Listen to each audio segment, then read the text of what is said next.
Hello, bitches, and it's me, Sharky, back with a video.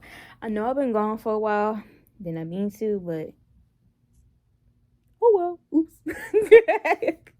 Sounds somewhat forgot to make YouTube videos for a while, but I'm a bad bitch. But this is for a different topic though. This is about series Hazbin Hotel. In case you didn't know, I'm a fan of this series. Been following it for a while. I would say like 2 years after the pilot had came out on YouTube. I would say that much.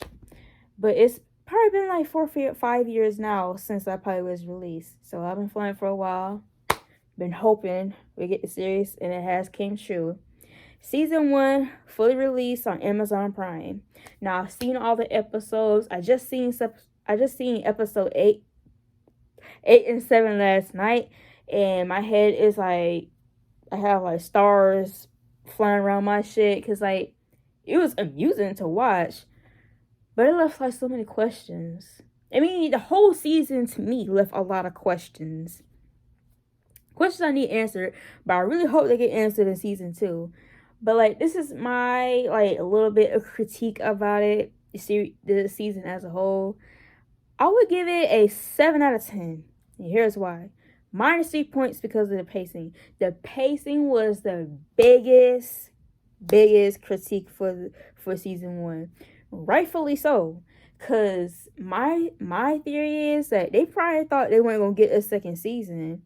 I know some people may say that, some shows get greenlit for already make their second season just in case they get greenlit for it.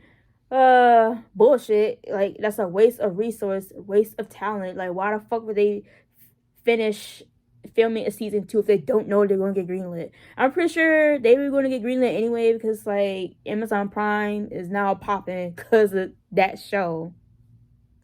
Everybody running Amazon Prime for that. But whatever, I guess. Let's get back to the topic at hand. Now, the pacing was, it's like there was not enough development between the characters and what's going on plot wise. It was jumping from shit to shit, and honestly, it's like they tried to force so much story but in 8 episodes, and that's really hard to do that. And I understand some people may try to justify it by saying it's a musical, like it's an animated musical. Some musicals, it's like it ends between like 2 to 3 hours. Like, look, bitch, this is a fucking difference though. This is a series.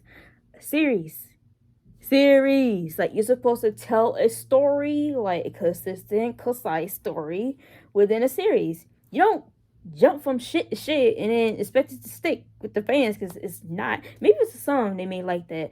So I've seen some people like on YouTube saying, well, I like the pace, like it's fast, so I don't have to keep up with slow episodes. Like, nigga, are you too pea-brain to keep up with a 30-minute to 40-minute episode? At least you get a whole lot of like characterization in, where there's more emotion, more attachment with the characters. And that's what I'm about to get into for a little bit. For example, I would say that episode 1, 2, 3, standard, good, nice. I love the voice actors, season as a whole. I would say special shout out to the motherfucker who voiced Vox, Alistair. I would say Carmilla, good too. Oh, who else? I would say those 3. I really like those 3 voice actors. Like, they really put their heart and soul into voicing them. I can say other people, but I can't even think of their name right now. But 1, 2, 3 episodes, alright. Episode 4 and 5 is when I started getting a little bit confused. Now, I would say I got a little confused because like they started rushing a little bit. Because we already got the news that Adam told Charlie they're going to move the extermination date from 1 year to 6 months now. They dropped the bitch down. So now there's like a rush for time, basically, which makes sense, but they do it in the most rushed way possible. Because like already 5 months have passed between like 4, 5, 6. Like, 5 months have already passed, and they already like, and Charlie already shitting herself like, I don't know what I'm supposed to do. Like, the hotel is not working. Like, we tried everything.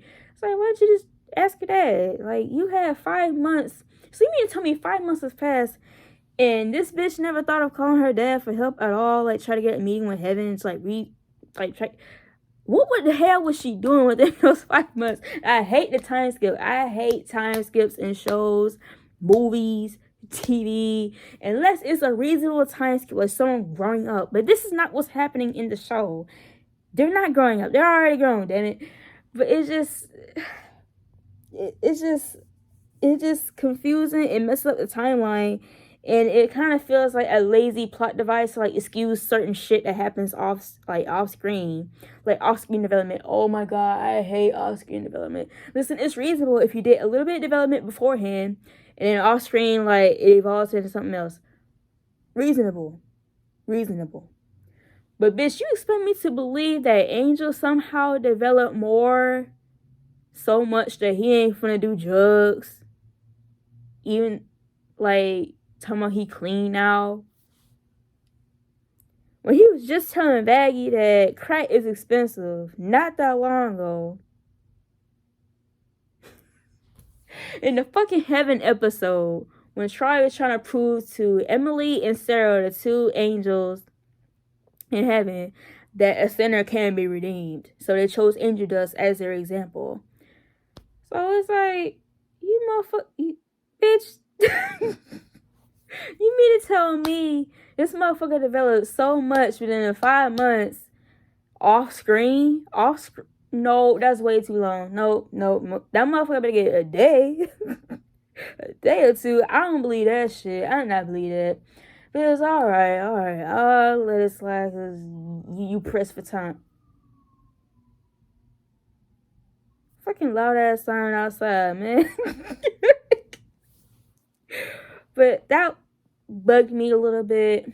But it was, oh well, I guess. One thing that also gets on my nerve is really the fan theories. Now, I do understand there is like an influx of new fans to Hazbin Hotel, which is great. Yeah, more new fans. Nothing wrong with that. However, it becomes a problem when it kind of becomes the echo chamber when it comes to fan theories. And it's like a big ass echo chamber right now where everyone's sucking each other's dicks. That sounds so gross. Where everyone's sucking each other's dicks. It's like not coming over with their own like thinking process like of what may happen next. And it really shows when this one popular fan theory sort of got debunked in the 8th episode. Now, there was a theory that Alistair had sold a soul to Lilith. And the reason why people were theorizing this is because what episode was it? I think it was like episode 4 or 5 where Husker was telling Alistair to get rid of Mimsy because she's trouble and nobody really knows who else she fucked with this time. And so Alistair dismisses it and he pats Husker's head like a little kitty, and Husker gets pissed about that. And he says, big talk for someone who's also on a leash. Now this pisses off Alistair because he's egocentric, he's narcissistic, he doesn't like the idea of being controlled by anybody or anything. And it's very clear in his character, but I'll get into that for a little bit more on characters. So he does that. He gets, so pissed at Husker, he threatened that motherfucker with his life. And after that scene, that's when everybody started, it's like, oh my god, he sold his soul to live. He got to, like, I'm sorry.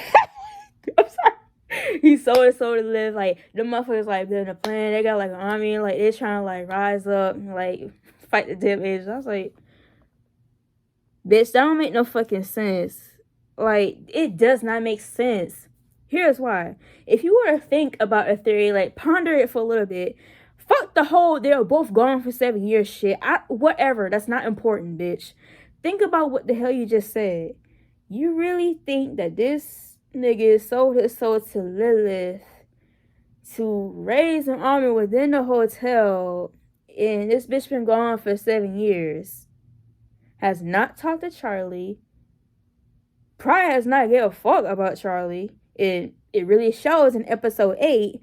So it does not make sense with the timeline and everything. So you mean to tell me, are we really going to forget about who the hell Alistair really is? Like, this nigga, serial killer. Okay, Louisiana, yes. New Orleans, sorry, Louisiana, yes. He did voodoo in his real life. There's like one comment on the video that I seen that really spoke to me spiritually. It's like, motherfuckers forgetting that he's a voodoo magician or something. I was like, yes, people are forgetting that, even though it's so obvious with the little signs that show up whenever he like does his little thing trying to scare motherfuckers. In the voodoo, like the voodoo doll like appearance of him whenever he goes demon mode and shit. Yes, he has a voodoo doll appearance on his face, and sometimes on his limbs you'll see it. And through his little minions, they look like fucking voodoo dolls. It screams voodoo, but you'd be surprised there's a lot of dumbass motherfuckers that don't know that for some odd reason. Even though most of the fan base has seen the pilot where they tell you this nigga did voodoo. It hurts so fucking much. It hurts so damn much that it don't make sense. Maybe he probably sold his soul to a voodoo entity. Very plausible, probably. Now, how does this tie into episode 8? Like, you maybe wonder, like, Trixie, what the fuck going on, nigga? Like, what does this all gotta do with episode 8? I'll tell you that's this, because it is. In episode 8, at the ending, I'm not even gonna say spoilers, because, bitch, it's a big-ass spoiler. In episode 8, in the ending, Luke fly her ass back to heaven and tells Lilith, the lady that's laying on the beach, like, you need to get your punk ass daughter because she fucking shit up. Basically, if you want to stay in heaven, you need to go tell your daughter to stop. And so that kind of disproves that theory right there. This bitch been in heaven for 7 years and gave a fuck about Charlie, and it's no call. She straight chilling. She letting motherfuckers get killed. She knows about the exorcisms. Not exorcism, but forgive me, but I'm just like so fucking like all this shit is just spinning around my damn head. Like, she knows about the exterminators and all that stuff. She knows about it. What the hell would she do with Alistair's soul? Now, some people may say, like, what if, like, she hired him to, like, look after Charlie? Bitch! No. No, maybe he probably sold his soul to someone else, and we may find out. Why would she do that when she has not answered any, like, Charlie's calls, pleas, or anything? Clearly, she does not give a fuck about anything that's going on in hell when she's straight chilling in heaven. What, like, what? I don't know how many times you gotta tell people that. It's like, it's trying to desperately try to, like, make it seem like she's a good mom when really she's not. Clearly, by episode 8 ending, but ball out, I guess. All people that want her to be a good mom so fucking bad, but whatever. But that's also a bad basket on its own. Now, one thing about the episodes that I just seen last night, episode 7 and 8. Ooh, that was a really rushed finale, and it's go figure. I already said that the pacing was fucking bonkers, so that's kind of played into that. So episode 7, you mean to tell me this bitch already built an army that disagreed with her for no fucking reason, even though they probably never met the bitch, or whatever, they go along with it. Like, they didn't take in consider them dying or whatever, but they wanted to eat. They wanted free food. They say, yeah, hell yeah, we finna eat some angels. What up? I mean, it's funny, but it is like, all right, cool. I love Rosie and Charlie's little interactions. I thought it was cute. I really love Alistair and Rosie's little interaction. Their whole, like, chemistry, and I don't mean romance or sex. Motherfucker's so damn dumb. You know what I mean, but I just have to say that because I don't want nobody talking about some, after April 8th, bitch, I know that. I seen it 8 damn times on the subreddit whenever someone posts fan art of him kissing Charlie or whatever. It's like, bitch, I know. We know. No. Let people have their fun. Stop being just sticking the ass. But I thought it was so cute. It was so Mary Poppins. I mean, if it did say they were like Mary Poppins, like Jack and Mary, whatever, it was cute, adorable. But the whole training happened way too fast. I don't know how they trained these bunch of cannibals to like beat some angels, but they barely showed them in the fight. That's what like made me scratch my head. They barely showed them in the fight. They mostly showed like the main cast. Reasonable, because they are like the main stars of the show, but it wouldn't hurt to show a little bit of the cannibals, getting their ass whooped. They barely showed any of them getting whooped, which kind of lessened the impact of the fight, to be quite honest.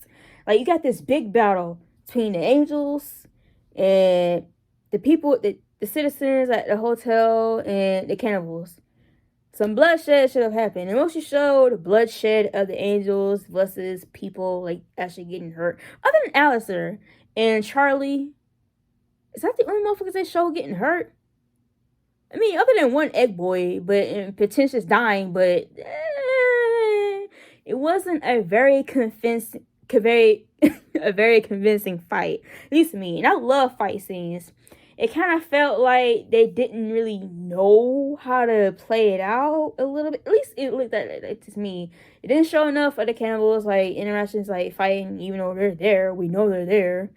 It didn't show enough of the battle. They should have played it out more in terms of, like, people getting hurt and them killing angels. But I know it was precious time. The shit was, like, 19 minutes, so, and it was like, fuck it.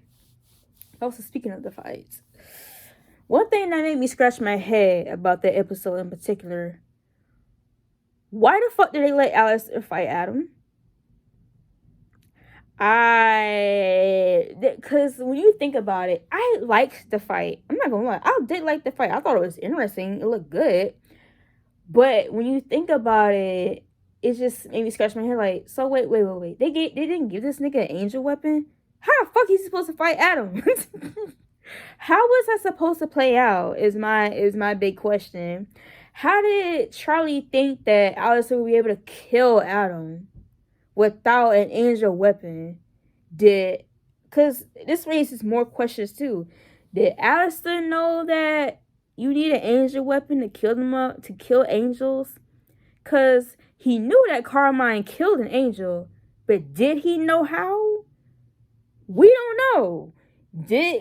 I don't think he knew, but even if he did not know, Vaggie brought angelic weapons with her after talking with Carmilla. Did nobody tell this nigga he needed an angel? It looked crazy if you actually think about it, because it seemed like Alice didn't have enough power, which also gets brought up. He looks very weak fighting Adam. Like, he held his ground pretty well for someone that, regular, for someone, for a demon that has no angelic weapons at all, versus Charlie, who does, but she gets titty slapped, mostly because she ain't a fighter herself. She's like, man, that's another thing that pissed me off. Like, Alistair Adam fight, I wish it was better, but I guess the reason was, like, his power is, like, constrained, because he does reference that in the song, but I'll get to that in a little bit. Now, Charlie's fight with Adam. Boo! I'm sorry. I don't mean to boo it, but it was like, we hyped it up for so long. Please let this bitch go ape shit. Please let her fuck shit up. What do we get? Her getting flicked by Adam, basically. I was like, oh, come on. Like, really? It's like, she went demon mode when she saw Potentious get killed. And let me touch on that for a little bit. I laughed when I saw Sir Potentious get killed. I did not feel sad, like, at all, because I did not feel connected with his character enough to give a fuck about him. He only been in the episodes for a little bit. Like, how am I supposed to feel connected with the character I just fucking met? And he died just like that. Thanos snapped by Adam. One blip. It would have been way more impactful if they showed the fucker trying to go against Adam. But I don't know, because one thing that draws a question from that, was that a joke or was that serious? Because the characters act like it was serious, but they just seen this nigga vanish just like that. And the show wanted you to take that for serious. With the memorial they had for him, like, bitch, he vanished just like that. He didn't even get a chance to blast his fucking weapon and fight Adam. Like, and how I'm supposed to feel bad for him? No, I don't. I thought it was funny because I was like, what the hell just happened? I was like, what? Did it give me enough time to react to what the hell just happened? And neither did everyone just went straight into crying. Like, why didn't they sit there in confusion? Like, what? Like, what the fuck? And then it just started like, oh my God, I can't believe it. Oh no. It's like, I don't like, man. It was fucking crazy. But back to like Charlie's fight with Adam, it was so lackluster. We built it up to this point, wishing for this girl to go sicko mode. What did she do? Bleak, get smacked by Adam and get bleak, and get to beat the shit out of. And her transforming Razzle and Dazzle, I thought that was badass, but she gets smacked so easy. Like, girl, I understand she's not a fighter, but like, come on. You gotta have a fighting bone in your body. You mean to tell me this demon bitch never fought anybody in her damn life? Like, oh my God, it was so. But I did like Lute and Maggie's fight. That shit was nice. It was good. But and then Lucifer had to come in and save the day and basically beat the fuck out of Adam. I know some people may justify it by saying that, oh well, Adam had to deal with Lucifer. As long as any Hellborn isn't touched, then he can exterminate. But when he laid hands on Charlie, that's when it got thrown out the window. I was like, look, nigga, no. This was Charlie's moment to shine. And what do we get? Her getting bitch slapped and her daddy coming to save the day. Like, oh, come on. Like, really? Y'all couldn't let him come in, like, for a little bit? Like, they could have, like, beat the shit out of him together. Honestly, I would not mind that. Them both beating the hell out of him together. They're really cute. But Adam's death was, like, so... wow. He got killed by Nifty. The Sith Lord herself, Nifty. Wow. That's all I had to say was, wow, really? Is this a joke? And it was cute a little bit, but it was like, y'all built this up to be a really big character to fight against, but he gets killed by fucking Nifty. Alright. Alright, cool. Alright. But really, that's how I feel about it. But also, another question I have too. Velvet is sitting in her crib, chilling, watching everybody else fight the angels, when she was the one that said, oh, we should fight the angels, take the fight to them, because they can be killed, haha. Like, but this bitch straight chilling in her house, though. The fuck? What? That don't make no damn sense. She's talking all that mad shit to Carmela just for her to be high and scared like a little pussy. In her house with Val and Vox. But, I mean, Val and Vox, they didn't really care, like, whatever. And matter of fact, they're like singing with joy, thinking that Alistair is gone now because he got smacked by Adam. But I did like Alistair's song. I mean, it showed a little bit more of his character. It's like, but it also hindered him a little bit, because in the Adam and Alistair fight, he was very cocky. And he was not very strategic in how he fought Adam. He put up a good defense, a little bit, sure. But he was not very protective of his staff. If that is how he does his powers. Well, that's what it made it seem like. If that was the case, why did he not try to, like, protect it a little bit? He had it right in front of him. Like, that was going to defend him? Like, why did he do that?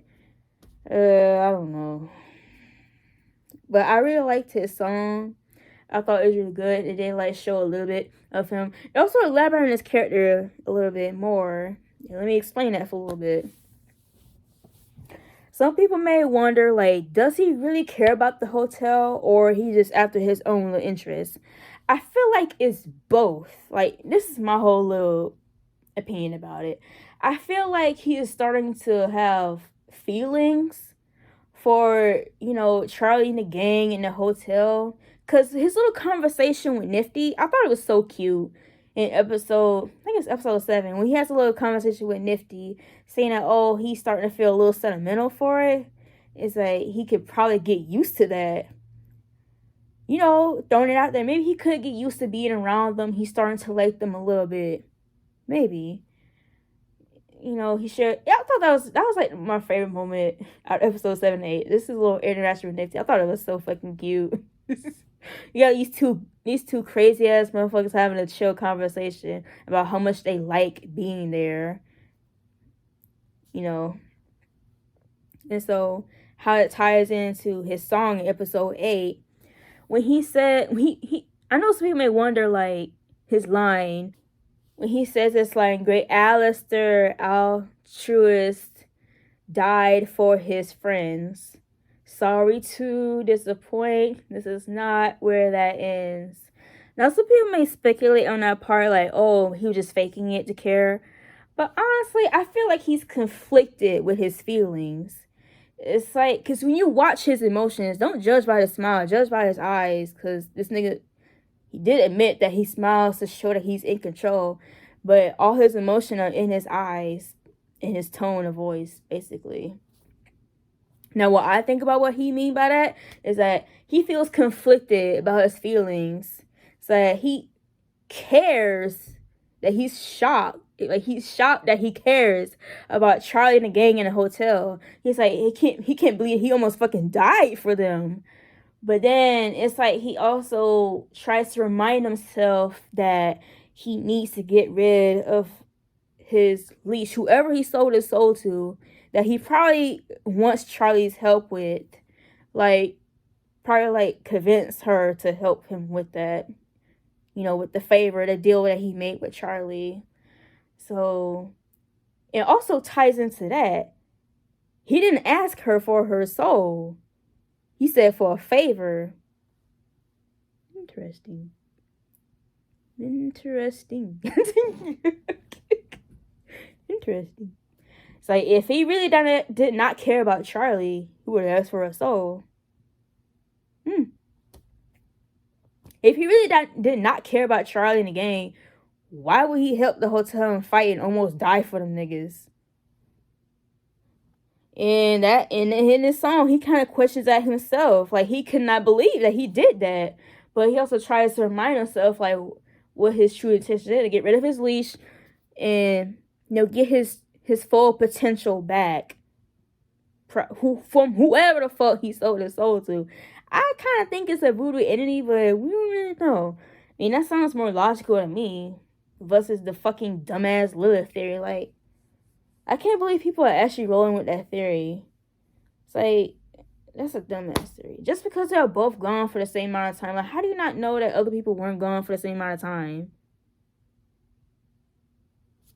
That's literally everyone's reasoning behind it. I wish I was bullshitting. Visit the subreddit, Hazbin Hotel subreddit, and you'll get your whole fill there with theories and shit. But overall, this video getting way too long. I would say I give it a 7 out of 10. You know, the pacing, crazy. But honestly, I enjoyed watching it. I enjoyed some of the songs. I enjoyed the art, the animation. It looks spectacular, although it does look a little funny sometimes. They got a little experimental in episode 8 with the little 2.5D looking shit they did with some of the characters, really mostly with Alistair. Cute. Alright, whatever. The voice actors, amazing. Story, use a little word, dust that bitch up a little bit. Take your fucking time. Slow this bitch down. I really hope they slow it down in season 2. Please, like, please, please, please make it like 12 episodes. At least hit that 10 benchmark. 10. At least 10. To tell the whole fucking story and take time of character development and actually explain everyone's like up deal and up. Like for it to have like a more emotional impact. Cause there was not a lot of emotional impact in season 1. At least to me, there wasn't enough. That's why it made me so fucking confused and think about a whole lot of shit. It's like, y'all didn't do enough. Y'all didn't show enough for me to actually like bond with these characters. Other than the characters I already like because I've been following the fucking fandom for a while. But even if so, the characters I really like, they kind of did them dirty a little bit. It's like, and it's understandable, but they really need to fix that shit. Like, which is it? Alright, what's going on, Sharky? Again, popping in real quick. It's something I forgot to put in the video, but this is what I was thinking as well. Another question I had about the series was that, why did they not create a pilot? And my question to that question is that, who did they specifically create this season for? Like episode 1, who was that specifically made for? Fans that already knew about the show or new fans?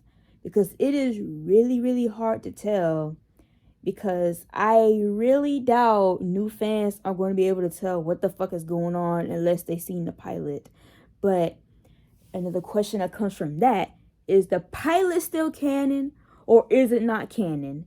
Because what got me fucked up was that I started hearing rumors about the pilot not being canon, but there's other rumors saying that yes, it is canon, and they don't know where the hell they got it from either. And I'm just confused too, because who was running around like with they loud ass megaphone telling niggas, oh, it's not canon no more because they have the series? I'm like, bitch, that doesn't make any sense. If it's not canon anymore, how the hell, who are these characters then? You're gonna have to reintroduce them. If it is not canon, they should have started off with a fucking pilot episode, a new one. Bada bing, bada boom. I know some people may say, oh, that's kind of silly. They could just do it like with episode 1, where they start the whole exposition about the world building and Charlie reading the damn book and shit. That's lame. That's so much telling, but not enough showing. And that exposition alone was not enough to introduce the other characters. Like, who the fuck is gonna introduce Nifty then? By episode 1, who's gonna introduce the bitch? They didn't really say much about her. See, that's another thing too.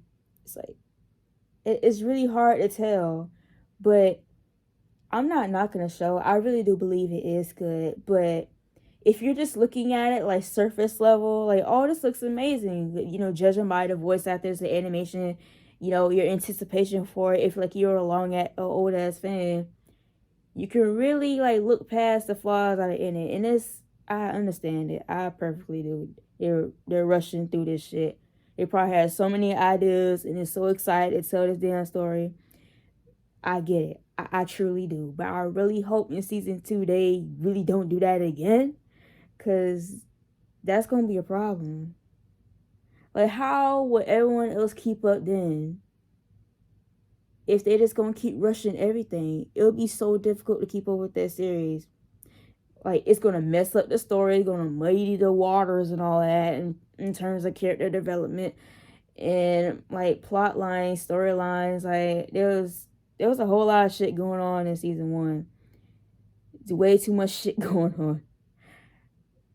Like, one thing that did irk me was like, they fucking invited a character in for 1 episode in a song and she left. Fucking Mimsy.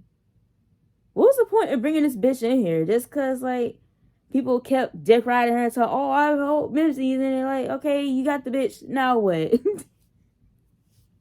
Now what? She was nothing to the story. Like, what was the point? That felt like a filler. Like, why did y'all put this filler character in here? I know they did it just for the exposition on Alistair, but that was so lame. You could have anybody else introduce it. You could have Husker introduce this nigga. You could have had Nifty say something about, because I'm pretty sure them two know about this motherfucker too. It's like, oh my god. You see what I mean? When you start thinking about this shit and it just stops making sense. That's the thing though. It's like, I had to add this part in because I don't know if I even added the video. I'm just now editing right now. I just got done camming, so yeah, pardon me. But it is like, come on, nigga, really? It's like, I get it, I truly do. Also, one side note, there's some people that think that Alistair is trying to be Charlie's stepdad. I highly doubt it. I think he wants something to do with Charlie, but I don't think it's about being a stepdad or something. Because I know he wants something from her clearly by episode 7 or 8 when he made a fucking deal with her. He wants something from her. And the reason why I even bring that up, because like the Dad Be Dad song, that's honestly my favorite song. I thought that shit was so fucking funny. That I went out of his way to fuck with Lucifer, acting like he wanted to be that bitch dad or something. When first he tried to act like he was her boyfriend by being touchy with Charlie. Or like, we believe her. I'll do anything for her. And he was like, being like, hey, this nigga think he funny. This motherfucker slick. I thought that shit was so funny. But also it made me scratch my head too. It's like, why does he not like him? And I started thinking like, maybe he feels offended because he's been helping Charlie for like 5 months straight, and now the bitch wanted to call her dad in. I bet this motherfucker felt so insulted, like, bitch, I've been helping your ass for 5 months, and now you want to call your bitch ass daddy. That's how I look at it. Or he thought he was gonna get in the way, like, of him actually getting at a deal with Charlie. So I thought that shit was so fucking funny. I thought that was so funny. I think that's honestly my favorite episode. But it kind of makes sense why he says that cringy ass line, why you don't mess with the radio demon. He never called himself that. He calls himself Alistair. Why did he call himself radio demon? You know, this is going to sound so cringe, but it's kind of reminding me of like that Morbius meme. It's Morbin time, except it's radio time. I can't believe I said it's radio time. That's what it sounded like to me. I thought that was so cringe. Like, why did they make him say that? I don't know. Unless he was like losing his edge because like he felt mad disrespected that episode from Charlie calling her dad for help and Husker talking about, oh, you on a leash, ho. And so he probably felt like he had something to prove. That dude got a fragile ass ego. He got a big ego, but he hate being fucked with about it. Honestly, that's like an innocent trait about him. But I wonder what he got up his sleeve. I wonder who he sold his soul to. Anyway, since it's getting way too long, back to the damn video. Like, fuck. Or I maybe finish with the video. Whatever. Boom. Like, they really need to dust up on that. At least. But that's all I have to say about this. I really hope the season 2 is better in terms of what I just stated. You know, the pacing, character development, all that jazz. I feel like I may have more to say, but I'll make a part 2 if need be. But that's all I have to say for this. You know, hope you enjoy the season 2. Tell me what you think about the season. Tell me what you think. Not what you heard some dumbass YouTuber say or what you heard the subreddit tell you. Tell me what you think. Because honestly, I need to see more fans that can think for their goddamn selves instead of taking the word of what someone else says. That's another fucking pet peeve I have with the series. Even though it's not the creator's fault, it's the fans' fault who's doing this nutty behavior. But I wish more fans would think for themselves. But that's all I have to say for now. And it's not because I don't agree with their opinions. I just don't want this to turn into a fan theory show. Just a fan service show. That's one thing I would hate for the series to come. And two, I really wish the fans would actually think out their theories instead of just saying some shit just because two things aligned and, you know, fully explain their point. That's what that's what I'm asking for. The baby brain audience might become a problem for me as well. Like, I made a comment on the video about someone thinking that Alistair's last name is altruistic. And I told the motherfucker, no. Altruistic means a selfless person. They act without expecting anything in return. And this nigga told me, well, it's probably his last name, because you know what Angel does, like, you know, that's his name, even if it's a drug. I was like, I did not bother replying. I was like, this gotta be a kid. Like, that's not his real name, nigga. It's like, that's his fucking stage name. Alistair is the only demon in hell, as far as I know, only center demon that kept his fucking real life name. You bitches cannot be serious, bro. I don't know if it's like a kid. I feel so bad. But it's like... But yeah, that's it. I may make a part 2. I don't fucking know. But I really hope you enjoyed this. And say what you have to say. So, Sharky, we'll see you later. Hopefully. Bye.